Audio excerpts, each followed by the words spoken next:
Hello friends, आपका learn deep में स्वागत है। आज हम लोग आधुनिक भारत के अगले अध्याय या अंतिम चरण है, इसमें भारत की स्वतंत्रता संघर्ष के बारे में देखेंगे। इससे पहले चैप्टर में हम लोगों ने देखा कि किस प्रकार लोगों में जब राष्ट्रवाद की भावना उत्पन्न होती है तब वह लोग स्वतंत्रता के लिए अग्रसर होते हैं, और यही राष्ट्रवाद की भावना लोगों को स्वतंत्रता संघर्ष करने के लिए, स्वतंत्रता के लिए प्रेरित करता है। तो आज हम लोग उसी को देखेंगे। यह 3 चरणों में इसको विभाजित किया गया भारत के स्वतंत्रता संघर्ष को। उन 3 चरणों में कौन कौन है? प्रथम चरण है 1885 से 1905। यह जो प्रथम चरण है इसमें उदारवादी राष्ट्रवाद का चरण रहा है, यानी खासकर इसमें उदारवादी जितने भी जो नेता थे, यानी नरम दल के नेता, उनका प्रभुत्व इस प्रथम चरण में देखने को मिला है। और द्वितीय चरण जब बंगाल का विभाजन हो जाता है, उस विभाजन के क्रांति ने जो गर्म दल के क्रांतिकारी नेता थे उनके प्रभुत्व को बढ़ाया। और तृतीय चरण 1919 से 1947 में जो गांधी जी का चरण रहता है, इसे हम लोग इससे पहले क्लास हुआ उसमें हम लोगों ने देखा कि किस प्रकार से गांधी जी आते हैं 1917 ईस्वी में। कहीं कहीं यह जो तृतीय चरण है 1917 भी देखने को मिलेगा, तो इससे कोई दिक्कत नहीं है, ये माइनर अंतर है। क्योंकि जो आप देखे होंगे कि गांधी जी का जो राजनीतिक में हस्तक्षेप, राजनीतिक आरआरएम, राष्ट्रीय आंदोलन, भारत के राष्ट्रीय आंदोलन में एंट्री चंपारण आंदोलन से स्टार्ट होता है। तो हम लोग प्रथम चरण देखेंगे जो उदारवादी राष्ट्रवादी का चरण रहा। प्रथम चरण 1885 से 1905 रहा।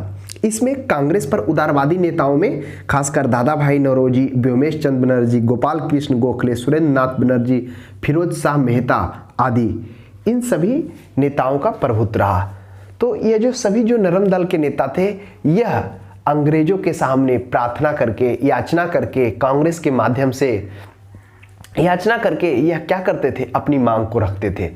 तब जब जो गरम दल के नेता थे, जो क्रांतिकारी विचार के नेता थे, उन लोगों ने इस नरम दल, जो नरम दल के क्रांतिकारी नेता थे, जो नरम दल के नेता थे, उनके संबंध में वह कहा है कि उदार विचार के जो राजनीति को क्रांतिकारियों ने राजनीतिक भिक्षावृत्ति कहकर कहा है। वह इसलिए कहा है क्योंकि वह देख रहे थे कि भारत को आज़ादी इस तरह नरम भाव से अंग्रेज के सामने अपने प्रार्थना करने से, याचना करने से नहीं मिलेगा। तो इसलिए उन्होंने इस नरम दल वाले को राजनीतिक भिक्षावृत्ति कहकर संबोधन किया है। हम लोग देखेंगे क्या होता है कि जब राष्ट्रवाद की भावना लोगों में पनपती है तो भारत के स्वतंत्रता के लिए वह एकजुट होते हैं, और जो अंग्रेजों का दमन बढ़ता जा रहा था तो उसमें भारतीयों का भी रोष उसके विरुद्ध बढ़ता जा रहा था। इसी रोष ने गरम दल के नेताओं को जन्म दिया, क्रांतिकारी नेताओं को भी जन्म दिया। जैसे जैसे ब्रिटिश की दमनकारी नीतियां बढ़ती जा रही थी, वैसे वैसे क्या हो रहे थे? गरम दल के नेताओं का प्रभुत्व भी बढ़ता जा रहा था। इसमें खासकर कुछ जो वैश्विक घटनाएं होती है वह भी इस स्वतंत्रता के राष्ट्रीय आंदोलन को प्रभावित करती है। वह जो वैश्विक आंदोलन एक 1896 ईस्वी में होता है, जिसमें इटली की इथोपियाई जनताओं के द्वारा हार का सामना करना पड़ता है। और दूसरा 1905 ईस्वी में रूस में एक क्रांति होती है, जिसमें रूसी जनता पर निरंकुश शासन का अत्याचार किया जाता है। उस निरंकुश शासन के विरुद्ध जब रूस की जनता आवाज उठाती है, लेकिन बाद में खासकर उसका दमन भी कर दिया जाता है। ये सभी जो आंदोलन होते हैं, ये सभी जो घटनाएं होती है, वह भारतीयों को प्रेरित करती है। और इसका अंजाम यह होता है कि भारत के लोग स्वतंत्रता की मांग करने लगते हैं। और उसके स्वतंत्रता की मांग जैसे ही ये धीरे धीरे आगे बढ़ रहा होता है, एक महत्वपूर्ण घटना होता है। वह महत्वपूर्ण घटना होता है बंगाल का विभाजन। यह बंगाल का विभाजन 1905 ईस्वी में होता है। क्या होता है इसको थोड़ा समझेंगे। गरम दल और नरम दल नेताएं एकजुट होकर इसके विरुद्ध आवाज उठाती है। और इस बंगाल विभाजन जब ब्रिटिश करता है तो उनका कहना था कि बंगाल एक बहुत बड़ा प्रांत है, यानी खासकर पहले जो बिहार और उड़ीसा, ये सभी क्षेत्र बंगाल के अधीन में ही आते थे। उस समय खासकर देखा जाए तो इसकी आबादी शायद 7 करोड़ 80 लाख के आसपास में इस बंगाल की आबादी थी, और पूरे भारत में वह सबसे बड़ा प्रांत होता था।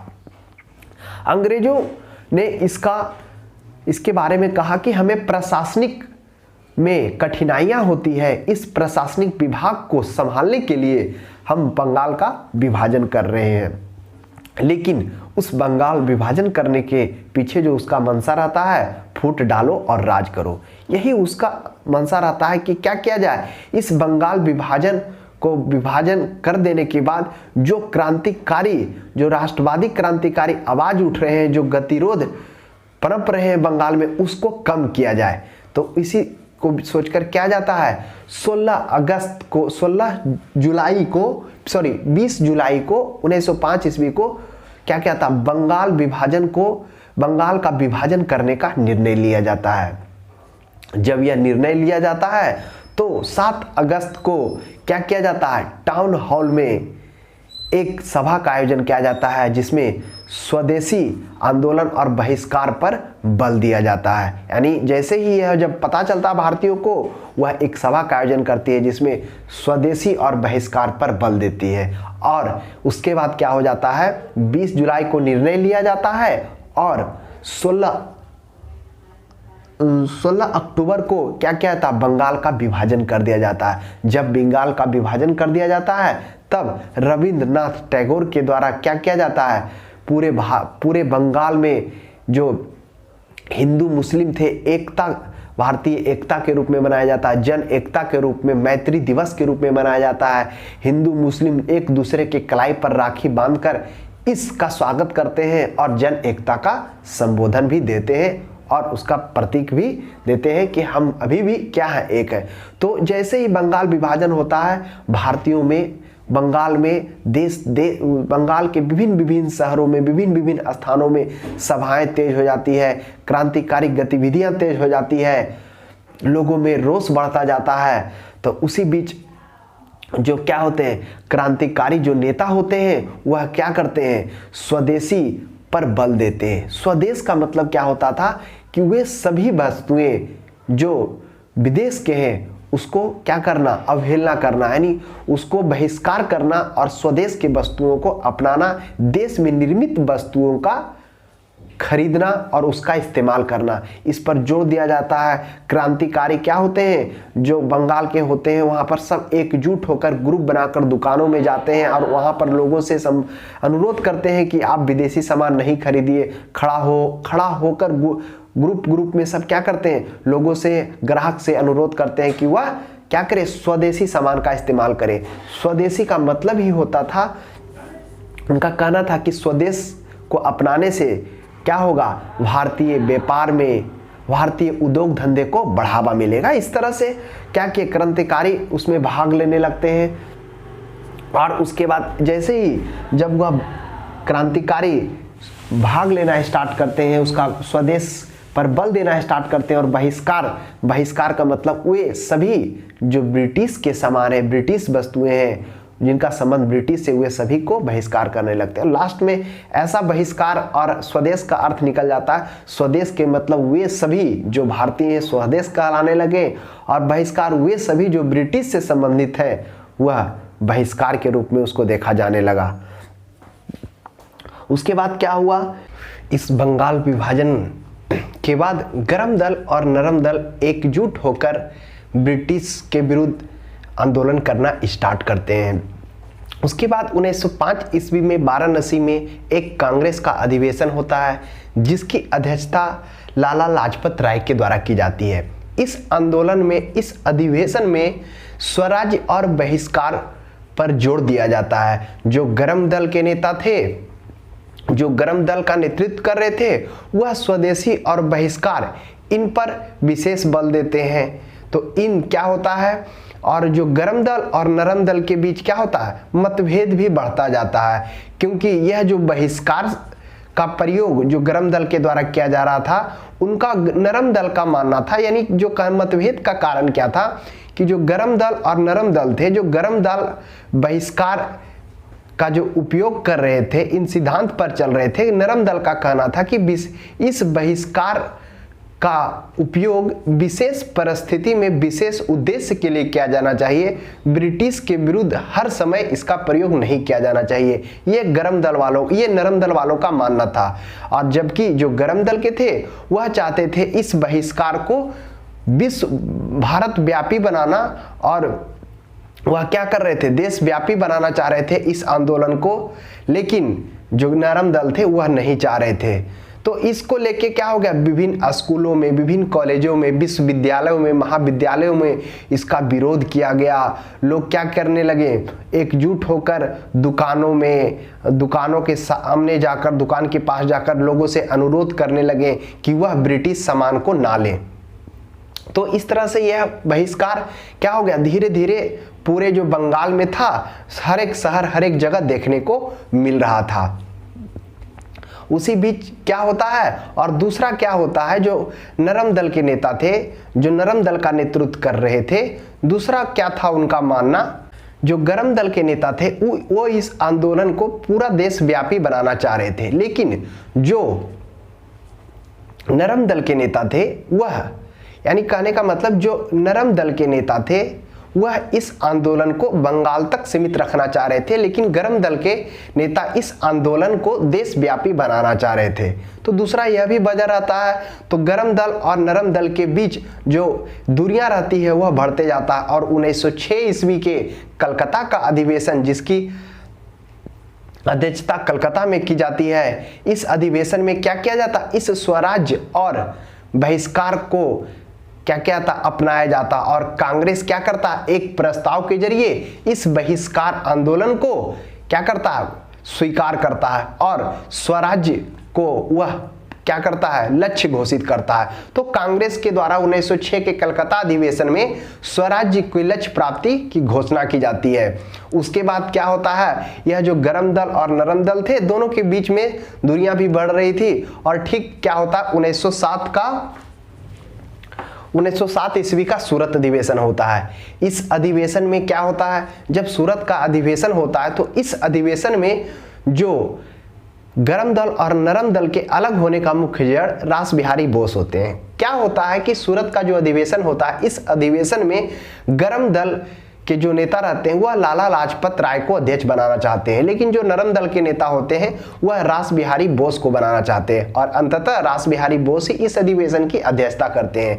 और इसके कारण क्या हो जाता है, गरम दल और नरम दल इस अधिवेशन में दोनों अलग हो जाते हैं। तो यह क्वेश्चंस कभी कभी पूछा जाता है कि गरम दल और नरम दल के बीच क्या हुआ, किस अधिवेशन में दोनों अलग हुए थे। यही सूरत का अधिवेशन रहता है, इसमें दोनों अलग हो जाते हैं। उसके बाद क्या होता है, धीरे धीरे जो गरम दल रास बिहारी बोस की अध्यक्षता करने के बावजूद भी जो गरम दल के सोच रहती है, जो इसका विचार रहता है, वह धीरे धीरे फैलता जाता है और ब्रिटिश की दमन भी धीरे धीरे तेज हो जाती है। वह क्या करता है, जैसे ही अपना दमन नीति तेज करता है और लाला लाजपत राय को वह गिरफ्तार कर बर्मा निर्वासित कर देता है। फिर बिपिन चंद्र पाल को भी गिरफ्तार कर वह 6 महीना के लिए जेल भेज देता है।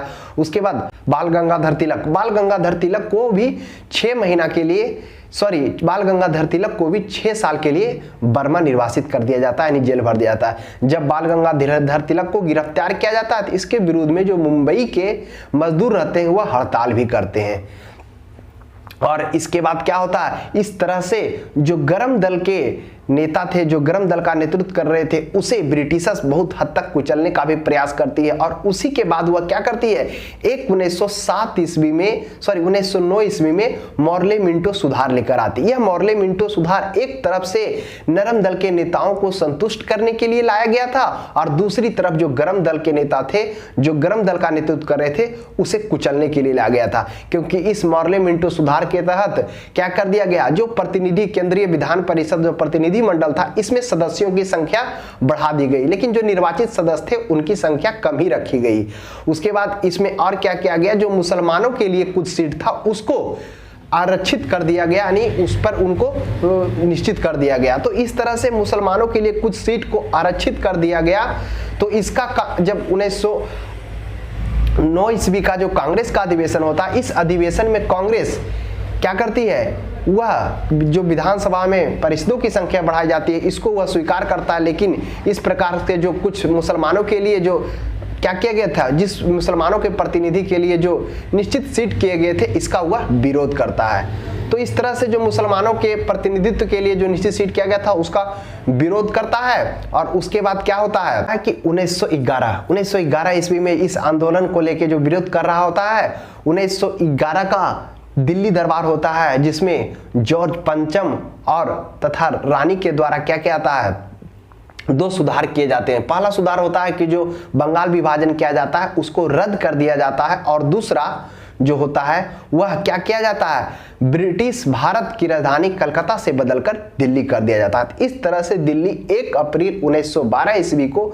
दिल्ली क्या होता है, भारत ब्रिटिश भारत का राजधानी बन जाता है। तो ध्यान में रखेंगे, इससे भी प्रश्न बनते हैं।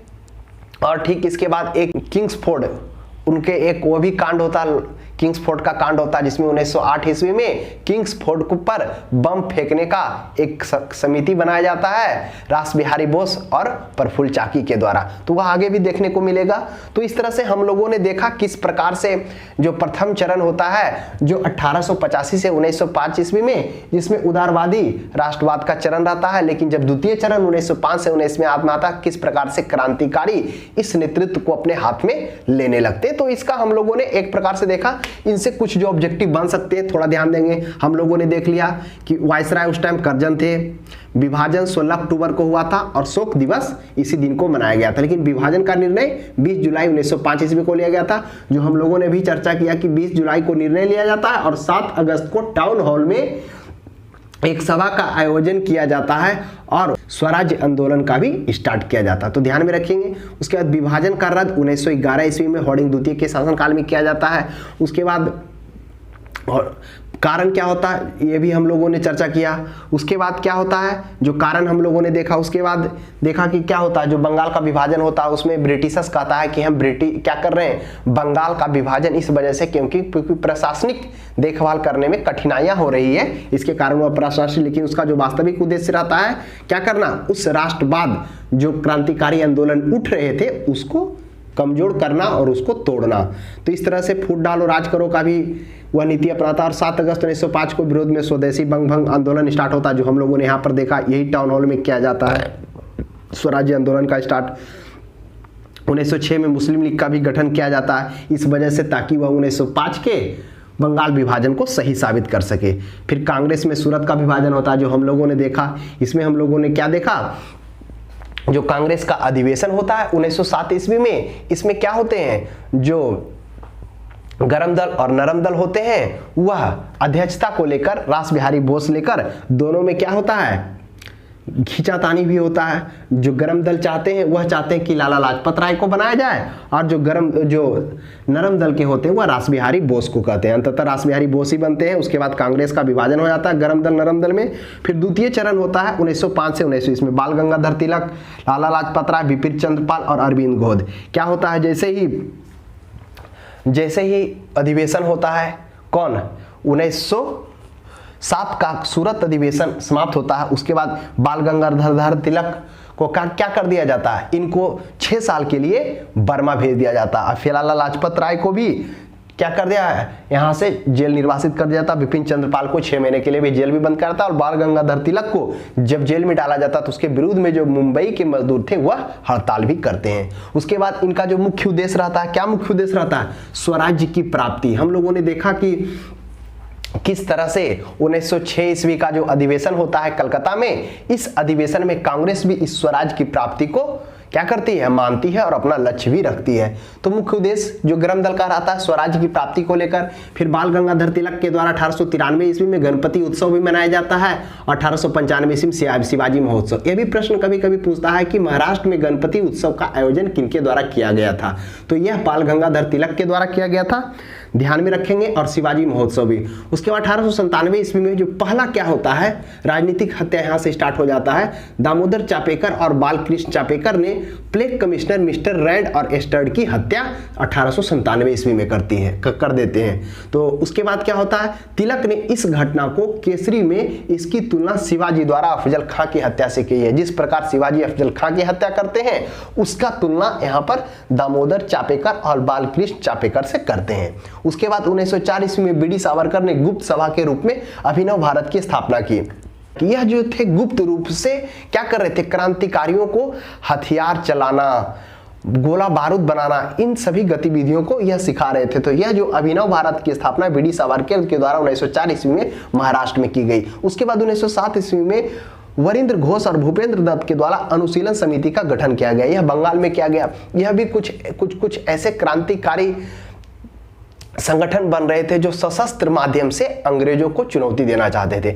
उसी में से एक गुप्त समाज जो अभिनव भारत अनुशीलन समिति का गठन किया गया, इसमें भी क्या कर रहे थे, बंगाल में जो समिति गठन किया गया था, यह भी क्रांतिकारी जो लोग थे उसको क्या करना, हथियार चलाना, प्रशिक्षण करना, गोला बारूद बनाने जैसे का इसमें क्या कर रहा था, उसको प्रशिक्षित किया जा रहा था। तो ध्यान में रखेंगे 1907 ईस्वी में वरिंद्र घोष और भूपेंद्र दत्त के द्वारा अनुशीलन समिति का गठन किया गया। इसका उद्देश्य था खून के बदले खून करना, यानी जो इस तरह के जो क्रांतिकारी जो आंदोलन चलाया जा रहे थे, इस तरह का जो संगठन बनाए, इसमें खासकर उनको टारगेट किया गया था जो भ्रष्ट कमिश्नर है, भ्रष्ट पुलिस है, भ्रष्ट वायसरा है, भ्रष्ट सचिव है, भ्रष्ट मुखर्जी है। तो इस तरह के जो भी जितने भी ब्रिटिशर्स थे उनको टारगेट में रखा गया था। और इस जो संगठन था, इस संगठन का उद्देश्य क्या था, खून के बदले खून। तो ध्यान में रखेंगे 1904 ईस्वी में अभिनव भारत बीडी सावरकर के द्वारा, ठीक इसके 3 साल बाद 1907 ईस्वी में वरिंद्र घोष और भूपेंद्र दत्त द्वारा अनुशीलन समिति का गठन। तो यहाँ पे हम लोगों ने जाना कि क्रांतिकारियों के द्वारा किस तरह के कुछ संगठन बनाए गए जो सशस्त्र के माध्यम से ब्रिटिशर्स को चुनौती देना चाहते थे। उसके बाद 1909 ईस्वी में मदन लाल ढींगरा ने लंदन में कर्जन वाइली एक क्या रहता है, राजनीतिक सलाहकार रहता है ब्रिटिशर्स। इसकी हत्या मदन लाल ढींगरा के द्वारा लंदन में कर्जन वाइली की कर दी जाती है। कब, 1909 ईस्वी में। तो ध्यान में रखेंगे। उसके बाद मैडम भीकाजी कामा, यह मैडम भीकाजी कामा जिन्हें मदर ऑफ इंडियन रेवोल्यूशन के नाम से जाना जाता है, यह खासकर क्या थे, पारसी महाराष्ट्रियन थे। अगर भारत में बात की जाए तो यह महाराष्ट्र से पारसी समुदाय से महाराष्ट्रियन थे। जब एक घटना क्या था, 1907 ईस्वी में जब मैडम भीकाजी कामा स्टुअर्टगार्ड जो जर्मनी में एक जगह है, जब वह वहां पे भाषण दे रहे थे तो पहली बार उन्होंने राष्ट्रीय तिरंगा को फहराया था। तो यह क्वेश्चंस कभी कभी पूछा जाता है कि मैडम भीकाजी के कामा किस जगह पर राष्ट्रीय तिरंगा को फहराया गया था, तो वह स्टुअर्टगार्ड था जो जर्मनी में है। तो ध्यान में रखेंगे स्टुअर्टगार्ड जर्मनी में है और इन्हें मदर ऑफ इंडियन रिवॉल्यूशन के नाम से जाना जाता है। तो इस तरह से आज हम लोगों ने भारतीय राष्ट्रीय आंदोलन के जो प्रथम चरण था जो 1885 से 1905 था उसको हम लोगों ने देखा। फिर जो द्वितीय चरण 1905 से जो 1919 ईस्वी तक का रहा उसके कुछ हिस्सों को देखा। और अगले क्लास में हम लोग बाकी जो शेष बते हुए कुछ और भी है जो हम लोग अध्ययन करेंगे। तो आज के लिए इतना ही। हमारे वीडियो को लाइक और सब्सक्राइब करना ना भूलें और उन तक जरूर पहुंचाएं जिनका आने वाला आगामी एग्जाम है। तो आज के लिए इतना ही। अब हम लोग अगले क्लास में मिलते हैं।